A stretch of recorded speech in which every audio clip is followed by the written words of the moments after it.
Hello students, welcome to NEET Biology. So today we are going to practice some questions from evolution.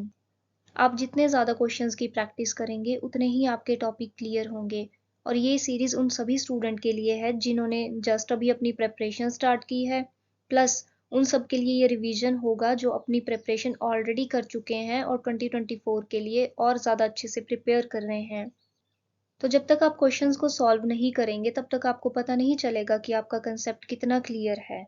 जैसे जैसे आप questions की practice करते जाएंगे आपके कंसेप्ट और ज़्यादा क्लियर होते जाएंगे और आपका टॉपिक उतना ही परफेक्ट होता जाएगा। तो आज हम सिर्फ क्वेश्चंस की ही प्रैक्टिस नहीं करेंगे बल्कि जितने भी आपसे इस सीरीज में क्वेश्चन पूछे गए हैं हम उन सबको भी अच्छे से एक्सप्लेन करेंगे और आपका हर एक टॉपिक क्लियर करेंगे। So without wasting any time let's start. Your first question is, the concept of omnicellula e-cellula regarding cell division was first proposed by. Options are Rudolf Virchow, Swan, Schleiden और Aristotle. तो ओमनिसेलुला ई सेलुला का concept कौन से author ने दिया था? तो देखते हैं क्या है इसका answer. Answer is A, that is Rudolf Virchow. Rudolf Virchow ने ये कंसेप्ट दिया था, दैट इज ओमनिसेलुला ई सेलुला। और जो स्वान एंड स्क्लीडन है इन्होंने प्रपोज की थी cell theory. And Aristotle is known as father of biology, जो कि सबको पता ही है। तो रुडोल्फ विर्चो के साथ साथ आपको Schleiden and swan and Aristotle इनके बारे में भी पता होना चाहिए कि इन्होंने कौन सी थ्योरी दी है। Okay, so let's come to the next question. Which of the following statements are not true? आपसे यहाँ पे इनकरेक्ट स्टेटमेंट पूछी गई है। इस बात का आपको ध्यान रखना है कि आपसे ट्रू पूछा गया है या इनकरेक्ट स्टेटमेंट पूछी गई है। तो ट्रू में और नॉट ट्रू में आप लोगों को कंफ्यूज नहीं होना है। क्वेश्चन को ध्यान से पढ़ना है। एक बार समझ नहीं आए तो दूसरी बार दोबारा पढ़ लो, पर क्वेश्चन को अंडरस्टैंड करो। तो हमें इसमें से इनकरेक्ट स्टेटमेंट चूज करनी है। तो क्या क्या स्टेटमेंट्स दिए हैं देखते हैं। Homology indicates common ancestry. Flippers of penguin and dolphins are a pair of homologous organs. Analogous organs are a result of convergent evolution. Sweet potato and potato is an example of analogy.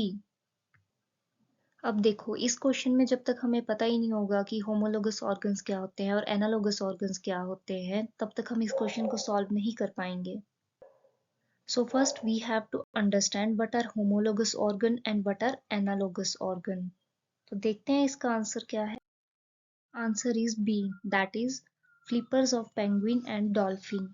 आपको option में दिया हुआ था ना, flippers of penguin and dolphin are a pair of homologous organ, but that is incorrect, क्योंकि right answer है flippers of penguins and dolphin are a pair of analogous organ, not homologous organs. अब देखो, divergent evolution क्या होता है। The same structure that developed along different direction due to adaptations to different needs. मतलब कि एक ही ancestor से जब दो स्पीशीज डाइवर्स हो रही हैं उनको हम कहते हैं डाइवर्जेंट इवोल्यूशन। और इनकी स्ट्रक्चर्स को हम कहते हैं होमोलोगस स्ट्रक्चर्स। होमोलोगस का मतलब होता है that are morphologically identical but anatomically they are different. इसको हम कहते हैं होमोलोगस, क्योंकि इनके एंसेस्टर सेम होते हैं। यानी कि डाइवर्जेंट इवोल्यूशन में जो एंसेस्टर है दैट इज कॉमन और उसी से स्पीशीज डाइवर्ज हो रही हैं। एक कॉमन एंसेस्टर से सपोज दो स्पीशीज डाइवर्ज हो रही हैं, they are homologous to each other. अब आपको यहाँ पे एग्जांपल दी हुई है प्लांट की, like the thorn and tendrils of bougainvillea and Cucurbita, they represent homology. मतलब कि thorns and tendrils of bougainvillea and Cucurbita homology को रिप्रेजेंट कर रहे हैं, यानी कि सेम स्ट्रक्चर्स हैं, इनके जो एंसेस्टर रहे होंगे वो कॉमन होंगे। Next is the convergent evolution, that is different structures evolving for the same function and hence having similarity. They are not anatomically similar evolution structures, but they perform similar function. So analogous structure are a result of convergent evolution. तो जो analogous structures होती हैं वो morphologically similar नहीं होती, पर उनके functions जो हैं वो सिमिलर होते हैं। देखो लिखा है ना इसमें, दे परफॉर्म सिमिलर फंक्शंस। और जो इनके एंसेस्टर हैं वो भी कॉमन नहीं होते, इनके एंसेस्टर डिफरेंट होते हैं, पर जो उनकी स्पीशीज फर्दर निकलती हैं उनकी एनाटॉमी सेम होती है, मींस उनका फंक्शन सिमिलर होता है। तो एनालॉगस स्ट्रक्चर्स की कुछ एग्जांपल्स है like the I of the octopus end of the mammals, same function, the flippers of penguins and dolphins, sweet potato and potato. अब स्वीट पोटैटो जो है वो रूट की मॉडिफिकेशन है और जो पोटैटो है वो स्टेम की मॉडिफिकेशन है। तो ये बहुत इंपॉर्टेंट एग्जांपल्स है। देखो आपसे डायरेक्ट यहीं से क्वेश्चन पूछा गया था, that flippers of penguins and dolphin से। तो ये सारी एग्जांपल्स होमोलॉगस की और एनालॉगस की आपको याद रखनी है, क्योंकि आपसे पेपर में डायरेक्ट इन्हीं से ही स्टेटमेंट से क्वेश्चन पूछा गया है। तो इनकी एग्जांपल से आपको किसी भी तरीके से क्वेश्चन पूछा जा सकता है। तो आपको अगर पता होगा कि कन्वर्जेंट और डाइवर्जेंट में क्या आता है तो भी आप आंसर कर पाओगे। तो देखते हैं अपना next question. Natural selection where more individuals acquire specific character value other than the mean value that leads to options are disruptive change, random change, stabilizing change and directional change। तो देखो इस question को solve करने के लिए आपको ये पता होना चाहिए that what is stabilizing selection, what is directional selection and what is disruptive selection. और जब तक ये तीनों चीजें आपको पता नहीं होंगी आप इस क्वेश्चन का आंसर नहीं कर पाओगे। तो इसलिए आपको ये तीनों की तीनों डेफिनेशंस पता होनी चाहिए, क्योंकि ये क्वेश्चन आपसे ग्राफिकल फॉर्म में भी पूछा जा सकता है। तो ऐसी नेचुरल सिलेक्शन जहां पे इंडिविजुअल एक स्पेसिफिक कैरेक्टर वैल्यू को एक्वायर करते हैं उसको हम कहते हैं directional selection. So the correct answer is D, that is directional change. ये क्वेश्चन आपसे ग्राफिकल फॉर्म में भी पूछा जा सकता है कि आपको 3 ग्राफ दिए होंगे, उसमें आपको पूछा गया होगा कि इसमें से स्टेबलाइजिंग कौन सी है, डायरेक्शनल और डिसरप्टिव कौन सी है। तो आपको पता होना चाहिए कि इसमें स्टेबलाइजिंग सिलेक्शन में क्या होता है। स्टेबलाइजिंग सिलेक्शन में जो आपकी सेंट्रल पीक होगी that is higher and narrower होगी, और डायरेक्शनल सिलेक्शन में पीक एक ही साइड को, एक ही डायरेक्शन को शिफ्ट कर जाएगी, एंड डिसरप्टिव में 2 पीक्स की फॉर्मेशन होती है। तो जब भी आपको इस तरीके का ग्राफ पूछा जाए तो आपको अगर ये स्टेटमेंट्स याद होंगी तब आप उसको ग्राफ को देख के ही आंसर बता दोगे कि क्या आंसर है। So this is very very important from your exam point of view. तो ये आपको स्टेटमेंट एज इट इज याद करनी है कि स्टेबलाइजिंग, डायरेक्शनल और डिसरप्टिव में पीक्स किस तरफ को जाती हैं। Let's come to the next question. The phenomena of evolution of different species in a given geographical area starting from a point and spreading to other habitat is known as adaptive radiation, biological evolution, divergent evolution and convergent evolution। अब देखो हमने अभी अभी पढ़ा कि divergent evolution और convergent evolution क्या होता है। तो अब देखो उस चीज का बेनिफिट आपको यहाँ हुआ ना कि अगर आपने ये चीजें पढ़ी होंगी और आपसे ऑप्शन में अगर कुछ और पूछा जाए तो आपको डाइवर्जेंट और कन्वर्जेंट तो पता ही है कि क्या होते हैं, तो ऑप्शन आप एलिमिनेट इजीली कर पाओगे ना। तो देखते हैं क्या है इसका answer. That is a, adaptive radiation। The process of evolution of different species in a given geographical area starting from a point and literally radiating to other areas of geography, that is called adaptive radiation। देखिए आपसे as it is he ये पूरी की पूरी definition पूछी गई थी जो कि आपकी एनसीईआरटी में सेम यही लैंग्वेज में दी गई है। आपकी बुक से डायरेक्ट क्वेश्चन पूछा गया था, कोई घुमा फिरा के भी नहीं पूछा था, डायरेक्ट आपकी एनसीईआरटी से क्वेश्चन पूछा गया था ये। तो अडेप्टिव रेडिएशन का मतलब होता है कि किसी भी जियोग्राफिकल एरिया में अगर डिफरेंट डिफरेंट स्पीशीज इवॉल्व होती हैं और वो दूसरे एरिया में जाके रेडिएट हो जाती हैं, that is called adaptive radiation. मतलब कि एक जियोग्राफिकल एरिया से दूसरे एरिया में रेडिएट हो जाना और वहां पे अलग स्पीशीज को इवॉल्व करना, इसको कहते हैं हम adaptive radiation. And Darwin finches represent one of the best example of this phenomena. ये बहुत कॉमन एग्जांपल है, आपसे एग्जाम में काफी टाइम पूछा जा सकता है ये question. Darwin finches is the most common example of adaptive radiation. आपसे काफी बार ये पूछा गया है क्वेश्चन डार्विन फिंचीज के ऊपर। And another example of this phenomena is Australian marsupials. तो ये दोनों एग्जाम्पल्स आपको याद रखने हैं कि अडेप्टिव रेडिएशन से अगर आपको कोई क्वेश्चन पूछा जाए तो उसकी ये दो एग्जाम्पल्स हैं। एग्जाम्पल के फॉर्म में भी आपको क्वेश्चन पूछा जा सकता है। तो ये मोस्ट कॉमन एग्जाम्पल्स हैं जो कि पूछी जाती हैं एग्जाम में। So you have to remember both of these example. Your next question is A population of snakes in an isolated island is in Hardy-Weinberg equilibrium for a gene with only two alleles. If the allelic frequency of A is 0.6, then the genetic frequency of A is what? तो इस तरीके के question आपसे हर बार हर exam में पूछे जाते हैं क्योंकि हार्डी विनबर्ग लॉ जो है that is the most most important part of evolution. और इस टॉपिक से आपको हर बार क्वेश्चन मिलेगा, चाहे वो इस तरीके से पूछा जाए, चाहे वो हार्डी विनबर्ग के लॉज के बारे में पूछा जाए, बट एक ना एक क्वेश्चन आपको जरूर मिलना ही मिलना है आपके नीट के एग्जाम में। तो चलिए देखते हैं कि इसको किस तरीके से सॉल्व किया जाता है। Answer is C. अब 0.48 इसका आंसर कैसे आया ये देखते हैं। तो क्वेश्चन में हमें एलिलिक फ्रीक्वेंसी कैपिटल ए की फ्रीक्वेंसी दी गई थी दैट इज 0.6 और हमें निकालनी थी capital A and small at that is heterozygote की फ्रीक्वेंसी। तो ये फॉर्मूला तो जैसे सबने पढ़ा होगा, ए प्लस बी का होल स्क्वायर क्या होता है, A square plus B square plus 2ab। उसी तरीके से यहाँ पे एक फॉर्मूला दिया है p plus q square that is equal to p square plus 2pq plus q square और p plus q is equal to 1। तो वैसे ही हमें निकालना है that capital A plus small a भी 1 के इक्वल ही हुआ। तो कैपिटल A हमें गिवन है दैट इज 0.6। अब 0.6 में हम कितना ऐड करेंगे दैट इज इक्वल टू 1 आ जाए, that is small a is equal to 0.4। तो 0.6 plus 0.4 that is equal to 1। तो हमारे पास कैपिटल A भी आ गया, स्मॉल a भी आ गया। अब हमसे पूछा क्या गया था हिटेरोजाइगोट की value that is small p and q। तो फॉर्मूला में हमारे पास था 2pq। तो हमें 2pq वैल्यू निकालनी है, तो 2 multiply by 0.6 multiply by 0.4 that is equal to 0.48। So the answer is C that is 0.48। तो जब भी इस तरीके का क्वेश्चन आपसे पूछा जाए आपको यही फॉर्मूला अप्लाई करना है। कई बार आपसे कैपिटल ए गिवन है तो स्मॉल ए की वैल्यू पूछी जा सकती है, अगर स्मॉल ए गिवन है तो आपसे कैपिटल ए की भी वैल्यू पूछ सकते हैं। तो किसी भी तरीके से आपसे पूछा जा सकता है, तो आपको अगर ये फॉर्मूला आता होगा तभी आप ये क्वेश्चन को सॉल्व कर पाओगे। तो ये फॉर्मूला आपको अच्छे से याद रखना है और क्वेश्चन किस तरीके से सॉल्व किया जाता है ये भी आपको एज इट इज ये पूरी की पूरी चीजें याद करनी है, ताकि एग्जाम में किसी भी तरीके से पूछा जाए you may have to attempt that question, छोड़ के नहीं आना है एग्जाम में।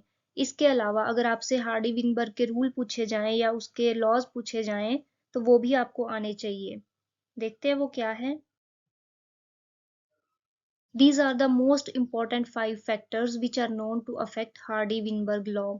तो ये पांचों के पांचों फैक्टर्स भी आपने याद रखने हैं। आपसे स्टेटमेंट में ये क्वेश्चन पूछा जा सकता है कि कौन से ऐसे 5 फैक्टर्स हैं और 5 के अलावा आपको कोई और ऑप्शन दे दिए जाएंगे।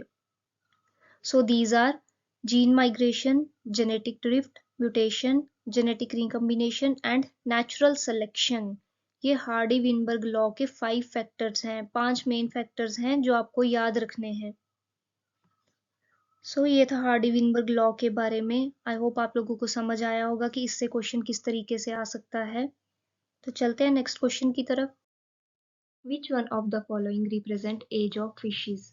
इनमें से आपको बताना है कि कौन सा पीरियड रिप्रेजेंट कर रहा है एज ऑफ फिशेज को। Options are Silurian, Devonian, Permian and Carboniferous. ये क्वेश्चन आपके जियोलॉजिकल टाइम स्केल से पूछा गया है। इनमें से ये चारों ऑप्शन यानी कि हर एक पीरियड कुछ ना कुछ रिप्रेजेंट कर रहा है, जो कि आपको पता होना चाहिए कि कौन से पीरियड में रेप्टाइल्स आए थे, किसमें जिम्नोस्पर्म्स आए थे, किसमें एंजियोस्पर्म्स आए थे। तो देखते हैं इसका आंसर क्या है। Let's see. That is answer B. Devonian is considered as the age of fishes. Devonian को हम कंसिडर करते हैं एज ऑफ फिशेज के लिए। और जो सिलूरियन है that is equal to first land plants, क्योंकि सिलूरियन जो पीरियड था उस टाइम पे फर्स्ट लैंड प्लांट्स अपीयर हुए थे। एंड पर्मियन में जिम्नोस्पर्म्स अपीयर हुए थे और कार्बोनिफेरस में फर्स्ट रेप्टाइल्स अपीयर हुए थे। तो आपसे ये भी पूछा जा सकता है कि फर्स्ट रेप्टाइल्स कब आए थे या फर्स्ट लैंड प्लांट्स कब आए थे, या आप लोगों को मैचिंग में ये क्वेश्चन पूछा जा सकता है। तो फर्स्ट लैंड प्लांट्स कब आए थे, फर्स्ट रेप्टाइल्स कब आए थे, जिम्नोस्पर्म्स कब आए थे, ये चारों के चारों आपको याद होने चाहिए कि एज इट इज आपने याद रख लेनी है चीजें कि कौन से जियोलॉजिकल टाइम स्केल में कौन सी चीजें आई थी। चलते हैं next question. The theory use and disuse of organs was given by, options are Darwin, Lamarck, Rudolf Virchow and Hugo de Vries. तो आपको बताना है कि ये थ्योरी किसने दी थी, कौन से साइंटिस्ट ने ये थ्योरी दी थी, that is use and disuse of organs. इसको हम एक और चीज भी बोलते हैं, that is theory of inheritance of acquired characters. तो ये आपको बताना है कि कौन से ऑथर ने ये थ्योरी दी थी, that is Lamarck. Answer is B, answer is B, that is Lamarck. Lamarck ने ये थ्योरी दी थी। इसको हम बोलते हैं theory of inheritance of acquired characters. अब ये क्या थ्योरी है, इसको बहुत इंटरेस्ट के साथ सुनना। जितना अच्छे से आप सुनोगे ना, उतनी स्टोरी फॉर्म में आपको ये थ्योरी याद हो जाएगी, फिर आप कभी भूलोगे नहीं इसको। ओके। तो जो लेमार्क थे, उन्होंने जिराफ की एग्जाम्पल दी थी। उनका मानना था कि रिसोर्सेज की स्कार्सिटी की वजह से जो जिराफ हैं उनको टॉल ट्रीज पे फीड करना पड़ता था, जिसकी वजह से उनको अपनी नेक को इलोंगेट करना पड़ता था, तभी वो फीड कर पाते ना टॉल ट्रीज पे। So giraffes have long neck due to continuous feeding on the leaves. तो उन्होंने ये कैरेक्टर अडेप्ट कर लिया, मतलब कि जब आने वाली जो जनरेशन्स आई, जो सक्सीडिंग जनरेशन्स थी, उन्होंने इलोंगेटेड नेक का कैरेक्टर अडेप्ट कर लिया, and over the years they came to acquire long necks. तो जिराफ का जो लॉन्ग नेक वाला कैरेक्टर था वो जेनेटिकली फिक्स हो गया over and over the years, क्योंकि उन्होंने अपना ये कैरेक्टर अडेप्ट कर लिया था। बट इसका कोई भी साइंटिफिक एविडेंस नहीं था, तो इस थ्योरी को एक्सेप्ट नहीं किया गया था।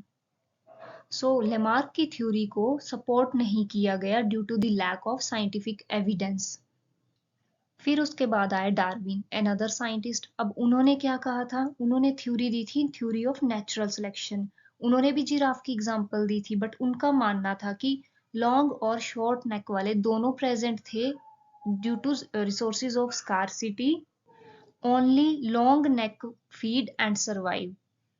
उनका मानना था कि जो लॉन्ग नेक वाले हैं वो तो फीड कर गए टॉल ट्रीज पे और सरवाइव कर गए, बट जो शॉर्ट नेक वाले थे उनको रिसोर्सेज की स्कार्सिटी की वजह से, due to the disadvantageous character की वजह से वो सरवाइव नहीं कर पाए, क्योंकि उनको फीड नहीं करना मिला टॉल ट्रीज पे उनकी शॉर्ट नेक की वजह से। तो उनके पास कोई भी एडवांटेजियस कैरेक्टर नहीं था जिसकी वजह से वो टॉल ट्रीज पे फीड नहीं कर पाए, और जो लॉन्ग नेक वाले थे वो सरवाइव कर गए।